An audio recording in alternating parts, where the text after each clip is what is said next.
You're listening to This Week in Cardiology from theheart.org, Medscape Cardiology. This podcast is intended for healthcare professionals only. Any views expressed are the presenter's own and do not necessarily reflect the views of WebMD or Medscape. You can now access the latest in medical news on your Amazon Alexa-enabled device. Join me, Perry Wilson, every weekday morning for Medscape Medical Minute, where I highlight the top medical stories of the day.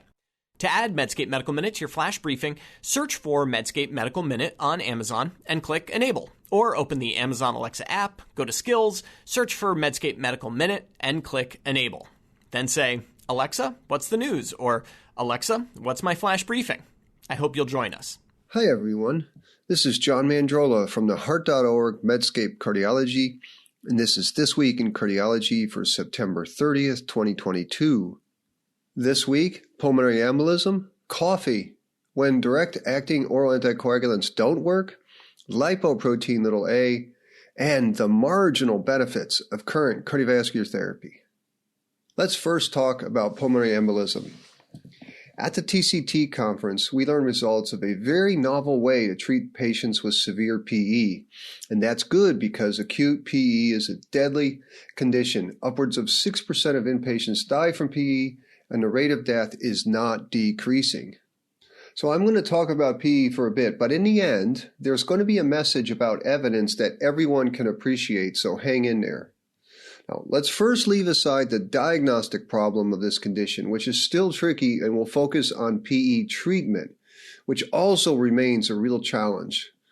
Now, currently, the guideline-directed options focus on standard anticoagulation for intermediate risk patients or thrombolytic therapy, so-called clot-busting therapy for higher-risk patients.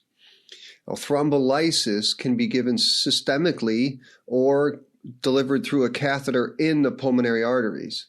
The systemic lytic therapy has its obvious limitation, which is a substantial risk of bleeding. And almost all lytic therapy, my colleagues tell me, is now catheter delivered into the pulmonary arteries. But still, a lot of PE occurs after an operation, so even locally delivered lytic therapy can be dicey after, say, brain or spine or back surgery. Now, PE treatment, at least at our shop, has become a bit of a specialty, and it's led by interventional cardiologists. And one of these docs told me when I told him that we were going to talk about it on the podcast, he said, John, millions of dollars are being spent treating PE aggressively on the basis of the surrogate markers such as RV to LV ratio. We have no idea if any of this is reducing mortality. So with that as an intro, let's get into the therapies. For stable patients with PE, the treatment is anticoagulation, but for sicker patients, those patients who have soft blood pressure, tachycardia, RV strain, hypoxia, two new options have emerged, and these are mechanical thrombectomy and catheter-based delivery of lytic therapy. And I know that's high-level jargon.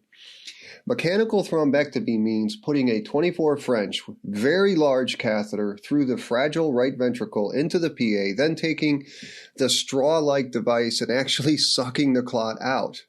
Now, this can lead to a rapid improvement in heart and lung function, but it can also lead to clot porn, wherein docs can show and post pics of huge clots removed from patients. I know, electrophysiologists like me, we only have these gorgeous EKGs of left bundle branch area paced narrow QRS complexes, but this is a far cry from the imagery of clots taken from someone's lungs. Now, bias is important, right? If you think docs could be somewhat influenced by the things they do, nothing comes close to the effect of removing huge clots from a lung and seeing a patient get better.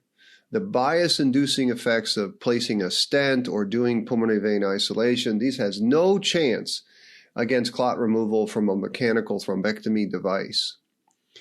So another invasive but a little less dramatic way to treat clots in the pulmonary arteries is with a catheter that drips in thrombolytic drugs. This can be done with a $40 perfusion catheter that has side holes, or it can be done with a far more expensive catheter that adds ultrasound waves to that drip of thrombolytics to help break up the clot.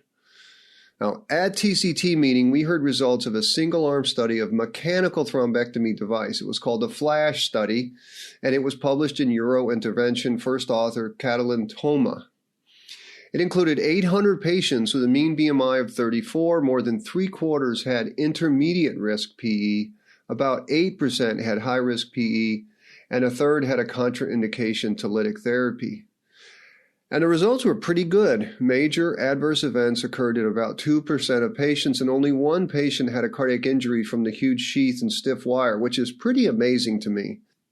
All-cause mortality in this study, not a trial but study, was only 0.3% at 2 days and 0.8% at 30 days. And importantly, there were no device-related deaths. There were also clinically significant improvements in clinical parameters, surrogate measures such as drops in PA pressure, increases in cardiac index, and better RV to LV ratios.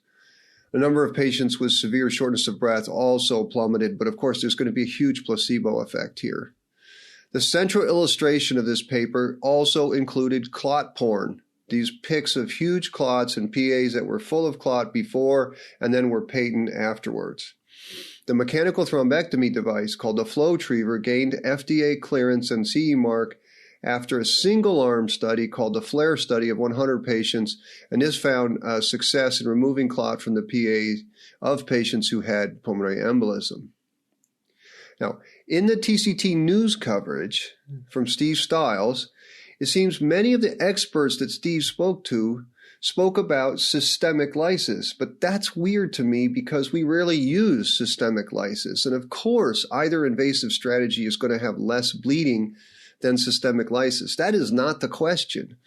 The question in PE care is whether to use standard anticoagulation, catheter-directed lytic therapy, or mechanical thrombectomy. The problem is that one of these therapies is very inexpensive, anticoagulation, and the others are very costly and or very invasive. Now, the other problem is that PE patients can present in so many different ways, and worse, these patients can become very sick and unstable very fast. So if you say, oh, I'm going to save money, I'm going to use anticoagulation, and the patient deteriorates rapidly, that's a significant risk. Now, the good news is there are a number of trials planned in this space. Steve mentioned the Peerless trial of mechanical thrombectomy versus catheter-delivered lytic therapy, and at first I thought, great, I love trials, let's study it. Then I thought, wait a second.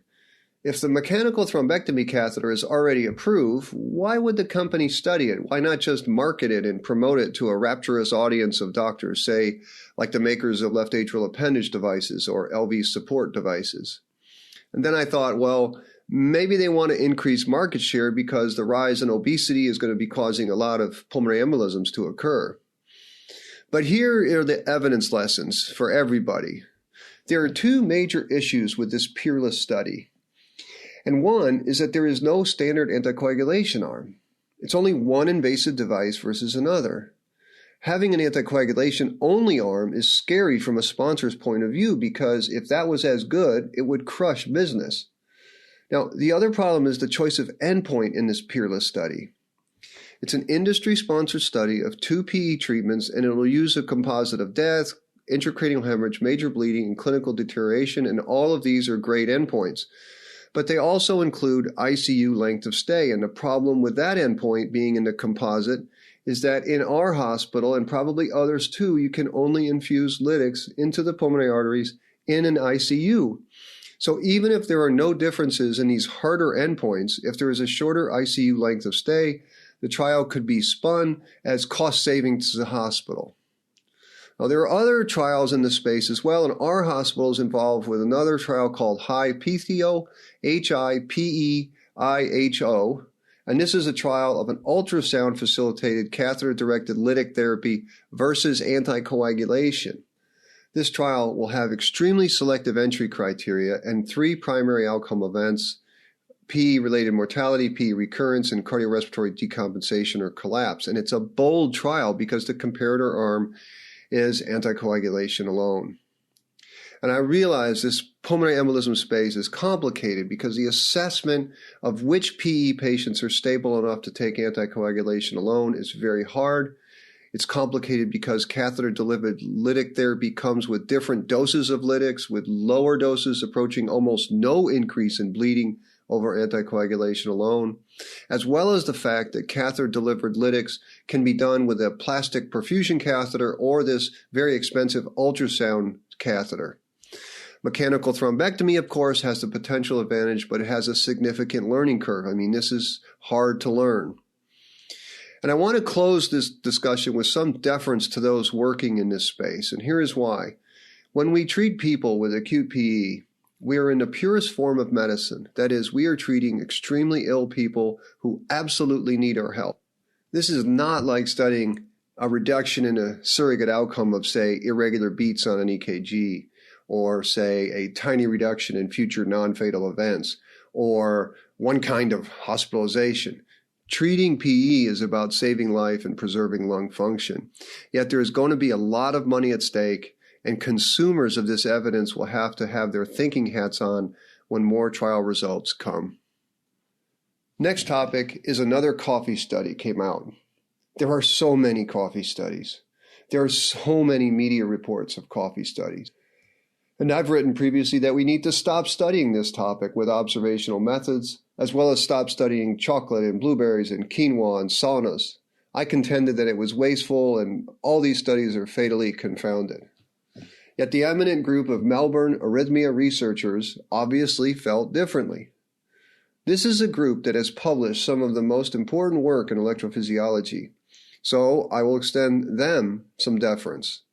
And one more thing. The current crisis we've all suffered through in the last 2.5 years has also infused me with a bit of deference for confounded observational studies that deal with fun topics like coffee and blueberries and saunas. This particular coffee study used a trove of data in the UK Biobank, and they were interested in studying the association of different kinds of coffee intake and outcomes. And they found, as nearly all coffee studies have, that coffee is good for you. Specifically, those who report drinking ground coffee like espresso and instant coffee seem to have less arrhythmia than those who drink decaf, and I hope that finding alone gives you a hint to why this study is confounded. Another finding was that 2 to 3 cups per day of all coffee subtypes was consistently associated with the largest risk reduction in cardiovascular disease, coronary heart disease, and all-cause mortality. And my comments about this are, look, I love coffee, and I am, as most coffee drinkers are, totally resistant to evidence regarding its health benefits.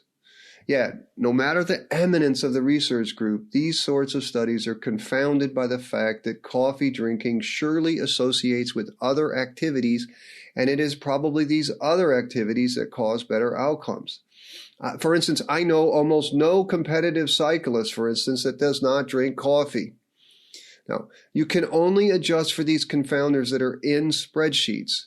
That's why randomization works so much better for determining cause and effect, because randomization balances all effects measured and unmeasured. But, of course, my friends, no coffee drinker that I know is volunteering for an RCT over more than a few weeks.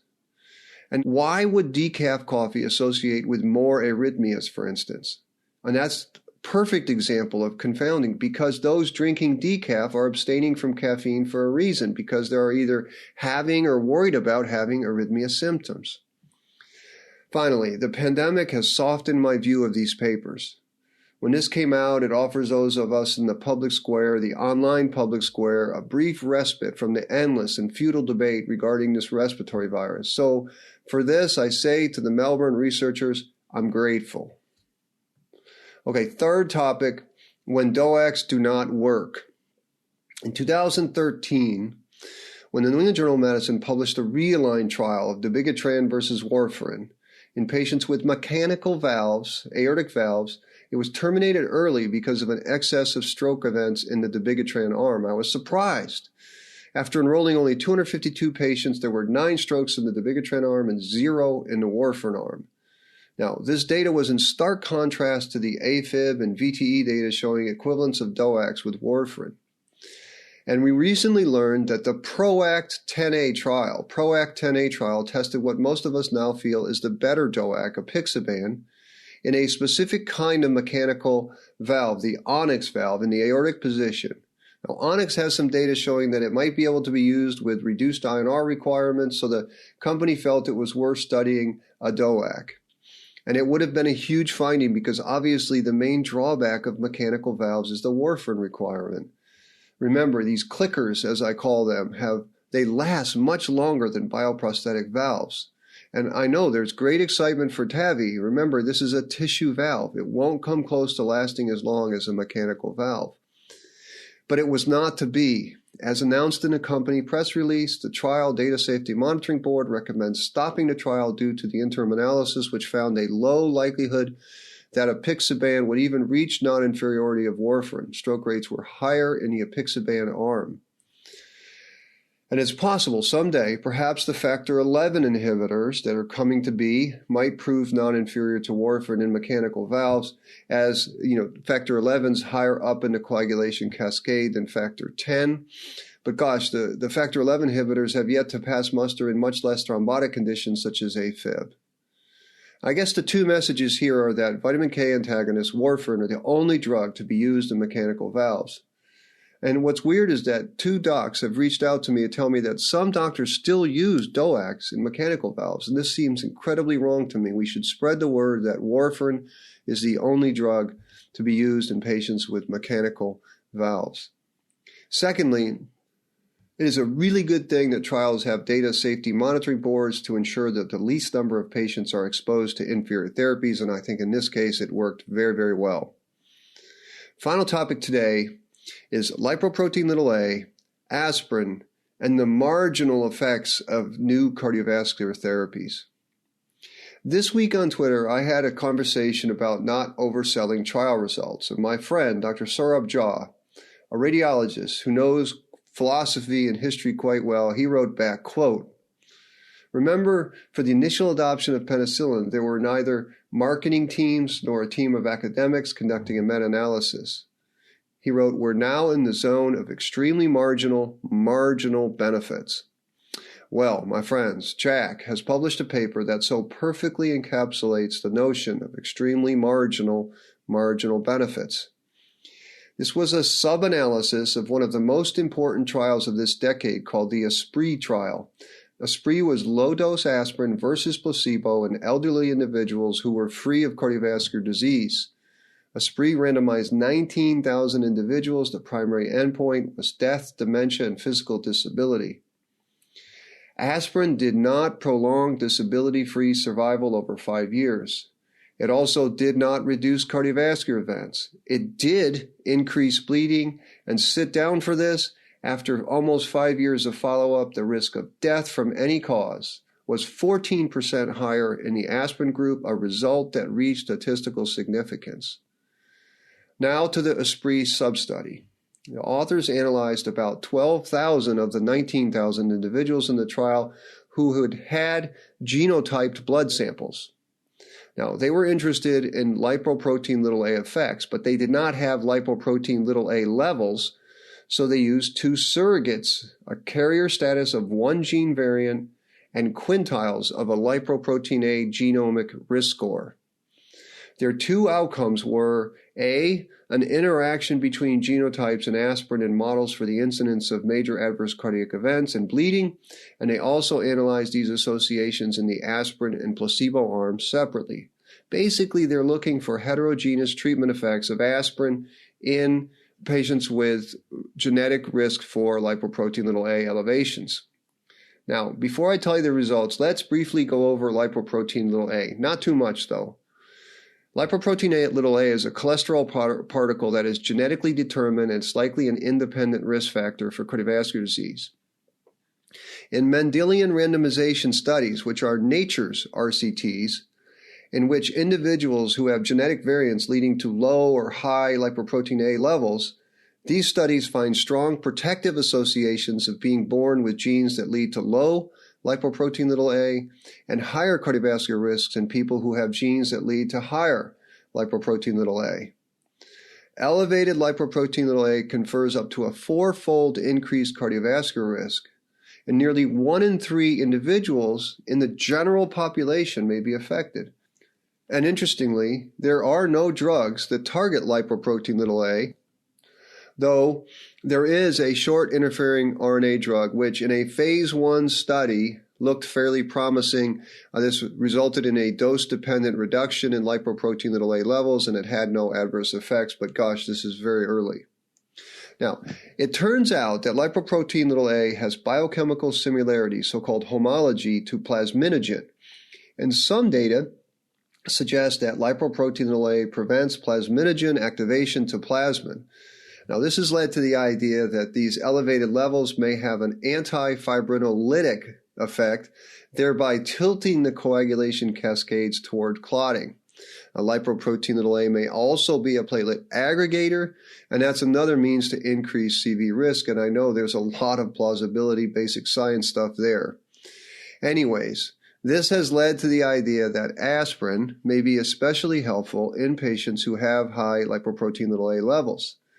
And in fact, a previous analysis of the women's heart study, which was that a big RCT of low-dose aspirin and vitamin E supplementation for the primary prevention of heart disease in healthy women, and that found that women carrying the lipoprotein(a) gene variant seemed to benefit from 100 milligrams of aspirin every other day compared with non-carrier women. So in this study, they looked at the gene variant plus a gene risk score for lipoprotein(a), and the main findings were that in all participants, the 12,000, aspirin reduced major adverse events by 1.7 events per 1,000 persons, and it increased clinically significant bleeding by 1.7 events per 1,000 person years. However, in the gene variant group, aspirin had a net beneficial effect, that's MACE reduction plus bleeding, of 8 events per 1,000 person years. The net benefit in the gene risk score group was not statistically significant. This led to the authors concluding that, quote, aspirin may benefit older individuals with elevated lipoprotein(a) genotypes in primary prevention. The author's comment in the second paragraph of the discussion read, quote, our results provide new evidence to support the potential use of aspirin to target individuals with elevated lipoprotein(a) for the primary prevention of CVD events.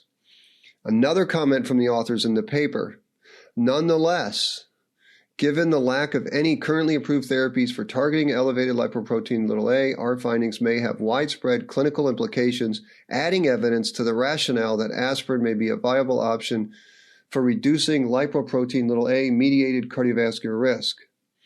Now, the title and lead of the news article read, Aspirin Primary Prevention Benefits in Those with Raised Lipoprotein(a?). Well, my comments. While I appreciate the work it took to do this study, write it up and get it through peer review and then talk to the media, I think the messages here are really problematic. The messages that I'm hearing is maybe we should use aspirin in those who have lipoprotein(a) elevations, or worse, maybe we should measure lipoprotein(a). So let's start with the two main limitations of this analysis and then go to the problem of outside conclusions of medical papers. First, this was a sub-analysis of an incredibly non-significant trial ESPRIT. Recall that ESPRIT found no benefits of aspirin in physical functioning, CV events, and it found a higher risk of bleeding and death. Nothing could be clearer. Don't use aspirin in the healthy elderly. Now you want to analyze a trial with a highly negative result to find a potentially positive heterogeneous treatment effect based on genetics. Gosh! Now, the second point, this analysis did not use elevated lipoprotein levels. It used a fraction of people who had gene variants. Only 3% of the 12,000, which is a subgroup of the full 19,000, had the gene variant. Thus, the vast majority of people who have elevated lipoprotein(a) don't even have this gene variant. Okay, now to the problems with the conclusions. First, my friends, close your eyes and imagine a scientific world without the introduction and discussion section of papers. If not for the many words spent on persuasion regarding the biologic mechanisms of lipoprotein(a), and then the author's oversized conclusions in the discussion section, medical readers would look at the methods and results and think, my gosh, they are looking at a tiny fraction of people in a non-significant trial who have gene variants that we could never measure in clinical practice, and they find a borderline significant association of a tiny absolute risk reduction, less than 1% net benefit. Now, a regular reader would think, this paper might be okay in a basic science journal. This paper might inform a future trial in which individuals with high lipoprotein a are randomized to aspirin or placebo, but they would never think to start measuring lipoprotein a, or worse, using aspirin in these patients based on this data.